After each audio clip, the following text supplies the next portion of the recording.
Muchas gracias, con su venia, presidente. Hablar de las desapariciones forzadas,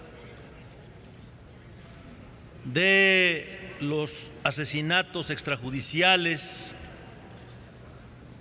y de la tortura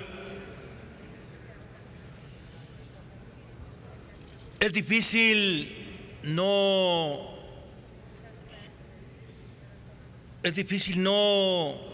hacer un planteamiento que vaya lleno de emoción y de recuerdos de el trauma que ha tenido nuestro país por este tipo de actos que avergüenzan a México ante el mundo. Muchos compañeros oradores que han pasado aquí han planteado su verdad, han planteado su visión sobre este tema doloroso de México. Yo les digo, compañeros senadores, compañeras senadoras, que más de uno tiene que pedir perdón por las desapariciones forzadas, por la tortura y por los asesinatos extrajudiciales. Decirles que la desaparición forzada de personas en México es una práctica de Estado que desde la década de los 60 muestra planeación, sistematicidad y complejidad, una grave violación a los derechos humanos que ha perdurado hasta nuestros días y que incluso ha tenido diversas etapas en los últimos años y diversas modalidades de realización. ¿Por qué se dan las desapariciones forzadas? Una forma de mantener el orden desde la visión de un régimen autoritario es quitando de en medio a los que le hacen ruido, quitando de en medio a todas aquellas personas que no coinciden con la forma en cómo se está llevando a un gobierno, porque la forma de gobernar genera situaciones de sufrimiento inmenso para el pueblo. ¿Cómo coincidir con los regímenes autoritarios que han empobrecido a México? ¿Cómo coincidir con los regímenes autoritarios que han saqueado al país? ¿Cómo coincidir con los regímenes autoritarios que han entregado nuestros recursos naturales estratégicos al extranjero? ¿Cómo coincidir con la mordaza a la prensa? ¿Cómo coincidir con tantas y tantas prácticas que lastiman a la sociedad?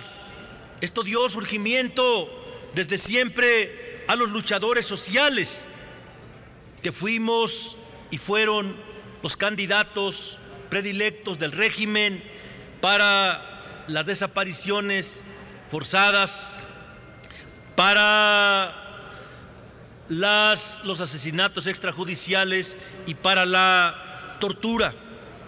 Miles y miles de familias enlutadas en México que aún con el paso de los años siguen clamando.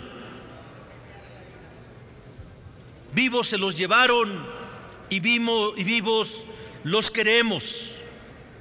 Son miles y miles de casos emblemáticos de nuestro país, de compañeros y compañeras que su único delito fue no coincidir con un régimen de oprobio, que su único delito fue no someterse al imperio del autoritarismo.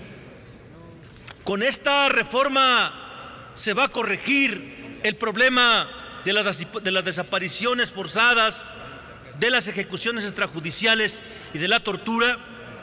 No, compañeros, no se va a corregir porque el gobierno de Peña Nieto le ha apostado a la premisa de la seguridad nacional por encima de la vigencia de los derechos humanos. Le ha apostado a una política que se basa en la militarización y en el uso de la fuerza. Mientras no se corrijan estas políticas, difícilmente se va a corregir el problema que se está planteando. La reforma al 73 sirve, por supuesto que sirve. Por eso vamos a votar a favor, porque tenemos la esperanza de que esta reforma sea la ruta que el país requiere para la reconciliación nacional. Que esta reforma, tenemos la esperanza, sea la ruta que el país requiere para que los miles de enlutados por las desapariciones forzadas, por las ejecuciones extrajudiciales y por la tortura encuentren consuelo a su inmenso dolor. Que el Senado les dé esa oportunidad. Por estas razones vamos a votar a favor del artículo 73.